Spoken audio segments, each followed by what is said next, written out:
L'histoire de Ruth est un souffle de grâce dans les livres historiques de l'Ancien Testament.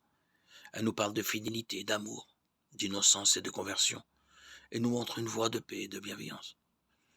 Écrit sans doute avant l'époque de l'exil et se déroulant au temps des juges, où régnait la famine et la violence au pays de Juda. Ruth, chapitre 1, verset 1. Ce tout petit livre de la tradition juive a une portée universelle qui, à travers une histoire simple et le clair-obscur de l'exil, découvre une leçon d'amour et de tolérance pour notre temps.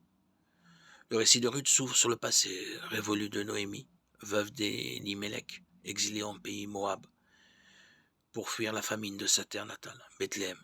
Et sur son retour vers cette même terre après la mort de ses deux fils, Noémie invite ses brus à retourner chez leur mère et à trouver un nouveau mari avec sa bénédiction. Ruth 1, 8, 9. Mais Ruth refuse dans une déclaration d'amour et de confiance qu'il remet entre les mains de Dieu. Ton peuple sera mon peuple et ton Dieu sera mon Dieu. Ruth 1, 16. Et accompagne Noémie à Bethléem au début de la moisson des orges. S'ensuit l'édifiant récit de son dévouement à sa belle-mère lorsqu'elle s'engage à glaner les épis laissés par les moissonneurs dans le champ de Bouze, riche propriétaire et parent d'Elimelech. Labeur humble et dur que celui-ci, dans sa bonté, rendra plus léger en l'invitant à partager le repas et l'eau de ses serviteurs.